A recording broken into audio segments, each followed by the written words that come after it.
Good morning students of class 4th। बच्चों, आज हम हिंदी व्याकरण पढ़ेंगे।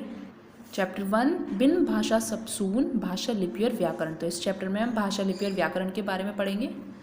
सबसे पहले हम जानते हैं भाषा क्या होता है।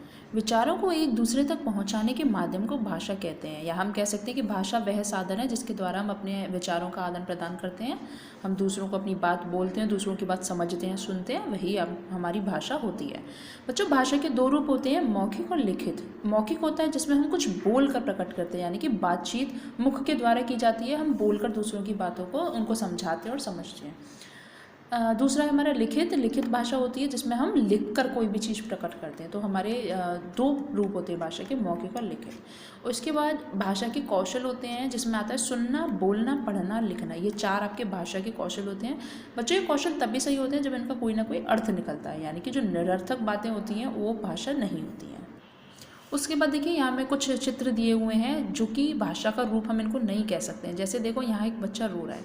बच्चा रो रहा है, उसके माता पिता इस बात को समझ जाते हैं कि वो बच्चा क्यों रो रहा है, उसको क्या परेशानी है, वो यानी कि संकेत उनको मिल जाता है। लेकिन ये है भाषा का एक रूप नहीं है।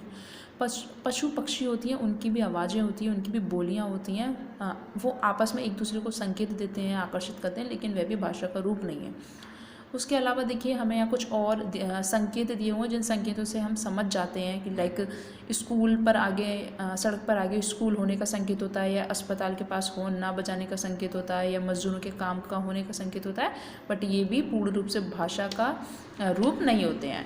उसके बाद है बच्चों लिपि। लिपि क्या होती है? लिपि किसी भी भाषा के लिखने के ढंग को, यानी कि लिपि कहा जाता है जब हमें कुछ निश्चित चिन्ह दिए होते हैं। भाषा के लिखने के लिए निश्चित किए गए चिन्हों को ही लिपि कहा जाता है। संसार के हर देश की अपनी भाषा होती है और हर भाषा की अपनी एक लिपि होती है। जैसे अंग्रेजी भाषा की लिपि रोमन होती है। भारत में कई भाषाएं बोली व लिखी जाती हैं, जैसे पंजाब में पंजाबी, बंगाल में बंगला, गुजरात में गुजराती आदि।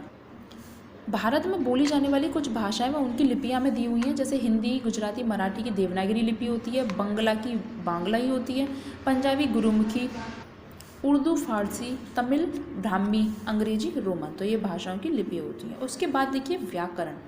व्याकरण क्या होता है बच्चों? भाषा के शुद्ध प्रयोग की जानकारी कराने वाला जो शास्त्र होता है वह भाषा कहलाता है, यानी कि वह रूप जिससे भाषा के शुद्ध होने का हमें पता चलता है वही भाषा कहलाता है। शुद्ध का हम कह सकते हैं, जैसे यहाँ हम कुछ वाक्य दिए हुए हैं, घर पास बाजार मेरा है के। तो इसका क्या कोई अर्थ निकलता है? नहीं। इसका सही अर्थ है मेरा घर बाजार के पास है। तो यानी कि ये जो शुद्ध रूप है यही व्याकरण कहलाता है। उसके बाद देखिए, उठ सुबह जाना मैं उपवन चाहिए कर। तो क्या ये सही रूप है? क्या ये शुद्ध रूप है? नहीं। सुबह उठकर उपवन में जाना चाहिए, ये भाषा का शुद्ध रूप है। तो भाषा का वह रूप जिससे हमें शुद्ध होने का पता चलता है उसको व्याकरण कहा जाता है।